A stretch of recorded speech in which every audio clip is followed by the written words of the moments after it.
ক্রিকেটাররা তো আসলে সম্মানই চান দিন শেষে, নাকি রুল ভাই? জি জি, অবশ্যই অবশ্যই এই সম্মানটুকু আমি একা না, এটা সবাই চায়। কারণ আপনার যখন ক্রিকেট ক্যারিয়ার যখন এটা ধরো তো, যখন ক্রিকেট ক্যারিয়ার যখন আসলে শেষ হবে তখন আসলে এই সম্মানটুকু পেলে তখন আমাদের অনেক ভালো লাগা, অনেক সার্থকতা কাজ করে নিজে। তামিম ভাই নিজে কিন্তু মাঠ থেকে সম্মান নিয়ে ফিরতে পারেননি। হ্যাঁ, এটা অবশ্যই ঠিক। তামিম ভাই নিজে মাঠ থেকে বিদায়টা নিতে পারেন নাই, কিন্তু সাকিব আল হাসান ফোন করেছিলেন, কি বলেছেন? সাকিব ভাই আমাকে ফোন দিয়েছেন, হ্যাঁ একটু আগে আমাকে ফোন দিয়েছেন, মানে আমাকে উইশ করেছেন। এবং বাগেরহাট এক্সপ্রেস রুবেল হোসেন তার সঙ্গে আছি, এই যে এত ভালোবাসা আজকে পেলেন, কেমন লাগছে? না, আলহামদুলিল্লাহ, আমি খুব আনন্দিত। প্লাস হচ্ছে আমাকে যে আজকে যে সম্মানটা আমাকে ক্রিকেট বোর্ড দিয়েছে, তো এটা আমার কাছে খুবই গর্বের এবং ভালো লাগার একটা বিষয়। তো এই জন্য আমি ক্রিকেট বোর্ডকে আন্তরিকভাবে ধন্যবাদ জানাই এবং বিশেষ করে তামিম ইকবালকেও আন্তরিকভাবে ধন্যবাদ জানাই। তো উনি নিজেও আমাকে ফোন দিয়েছিলেন, ফোন দিয়ে আমাকে সম্মানিত করার জন্য উনি আমাকে বলেছেন। তো এই জিনিসটা আমার কাছে খুব ভালো লেগেছে। আপনার লাস্ট ওয়ানের সময় ক্যাপ্টেন ছিলেন তামিম ইকবাল, আজকে তিনি বোর্ড প্রেসিডেন্ট, আপনাকে সম্মান দিলেন, এই সুযোগটা করে দিলেন। অবশ্যই ভালো লাগছে, কারণ তামিম ভাইকে আমি তো বলেছি যে তামিম ভাই আমাকে নিজে আমাকে ফোন দিয়েছেন। তো উনি আমাকে ফোন দিয়ে বলেছেন যে তোকে আমরা একটা সম্মান জানাতে চাই। তো আমি বলেছি ঠিক আছে ভাই, এইটাই আর কি। তো আজকে যে এত সুন্দর একটা পরিবেশে এত সুন্দর একটা এনভায়রনমেন্ট তৈরি করেছেন এবং আমাকে এত সুন্দরভাবে তারা যে সম্মান জানিয়েছেন, এর জন্য আমি আন্তরিকভাবে তামিম ভাইকেও ধন্যবাদ জানাই। প্লাস হচ্ছে বাংলাদেশ ক্রিকেট বোর্ডকেও আমি আন্তরিকভাবে ধন্যবাদ। তামিম ভাই নিজে কিন্তু মাঠ থেকে সম্মান নিয়ে ফিরতে পারেননি। হ্যাঁ, এটা অবশ্যই ঠিক। তামিম ভাই নিজে মাঠ থেকে বিদায়টা নিতে পারেন নাই, কিন্তু সে অবশ্য ক্রিকেটার, সে অনেক দিন ধরে জাতীয় দলকে বাংলাদেশকে সার্ভিস দিয়েছেন। তিনি অবশ্যই এই জিনিসটা ফিল করেন যে উনি পার্সোনালি চান যে এখন থেকে যে সমস্ত ক্রিকেটার হয়তোবা উনি যতদিন থাকে মাঠ থেকে হয়তোবা বিদায় নিবে। এটা তো স্বাভাবিক। আমি আমার বাবাকে অনেক মিস করি, আর আমার বাবা আমার কাছে একটু অন্যরকমের। তো স্বাভাবিক, আমি আমার বাবা বেঁচে থাকলে আমার কাছে অনেক ভালো লাগতো, প্রচণ্ড খুশি হতেন। তো এইটাই আর কি। তো আমি আসলে আর কিছু বলতে পারবো না বাবাকে নিয়ে। সাকিব আল হাসান ফোন করেছিলেন, কি ফোন দিয়েছেন, হ্যাঁ একটু আগে আমাকে ফোন দিয়েছেন। উনি আমাকে বলেছেন যে মানে আমাকে উইশ করেছেন এবং আমাকে সম্মান জানিয়েছেন, যে মানে এইটাই আর কি, এইগুলাই তো বলবো।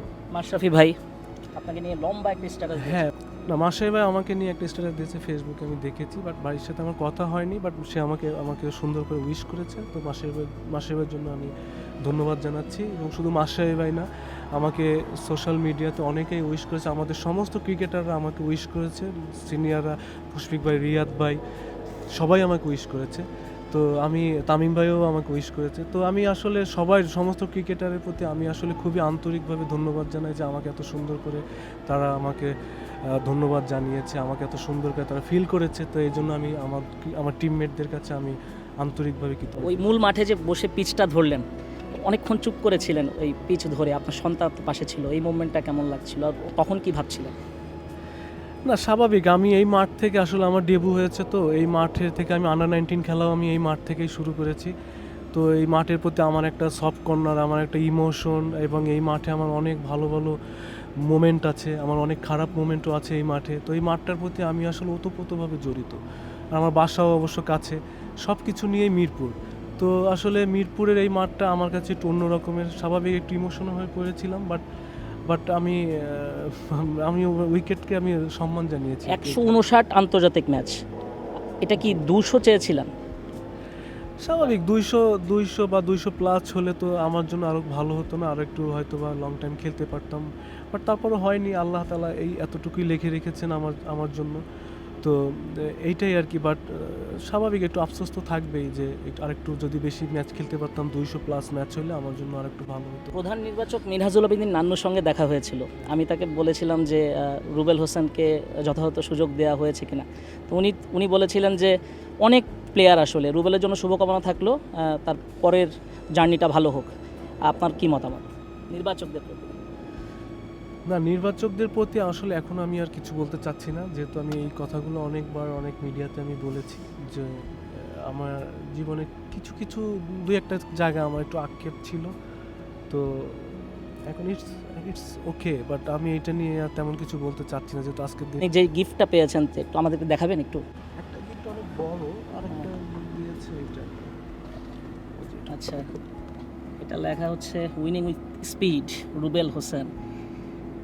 এই যে ক্রিকেটাররা তো আসলে সম্মানই চান দিন শেষে, নাকি রুবেল ভাই? জি জি, অবশ্যই অবশ্যই এই সম্মানটুকু আমি একা না, এটা সবাই চায়। কারণ আপনার যখন ক্রিকেট ক্যারিয়ার যখন ওইটা ধরো তো, যখন ক্রিকেট ক্যারিয়ার যখন আসলে শেষ হবে, তখন আসলে এই সম্মানটুকু পেলে তখন আমাদের অনেক ভালো লাগা, অনেক সার্থকতা কাজ করে নিজের কাছে।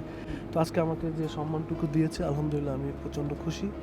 বাট আই হোপ এটা শুধু আমার ক্ষেত্রে না, আমি এটা আশা করবো বাংলাদেশ ক্রিকেট বোর্ড এটা কন্টিনিউ করবে। এরপরে অনেক ক্রিকেটার হয়তো আস্তে আস্তে রিটায়ার্ড করবে এবং তারা যেন আরও সুন্দরভাবে মাঠ থেকে রিটায়ার্ড করতে পারে। এবং ক্রিকেট বোর্ডের কাছে আমি এই রিকোয়েস্টটা থাকবে। আর আমার বিশ্বাস যে তামিম ভাই যেহেতু ক্রিকেট বোর্ডে আছেন, যেমন বর্তমান প্রেসিডেন্ট ক্রিকেট বোর্ডের, তো তামিম ভাই আবার এদিক থেকে খুবই সিনসিয়ার। আপনি পেসার হান্ট থেকে উঠে এসেছেন, বাংলাদেশে আবার পেসার হান্ট চালু হলে আপনি নিজে থাকবেন কিনা, নিজে বাছাই করবেন কিনা, এমন উদ্যোগ যদি তামিম ভাই নিজে নেয়? না, আমি তামিম ভাইকে এটা বলবো। আমি অবশ্য মিডিয়াকে বলেছি যে আমি যেহেতু পেসার হ্যান্ড থেকে আমি আসছি, আমি একা আসিনি, আমার আরও অনেক ক্রিকেটার পেসার হ্যান্ড থেকে আসছে, এবাদাত আসছে, রবিউল ইসলাম শিপলু ছিল, আর অনেকেই আছে। তো পেসার হ্যান্ডটা আসলে আমাদের লাস্ট কয়েক বছর ধরে হয় না।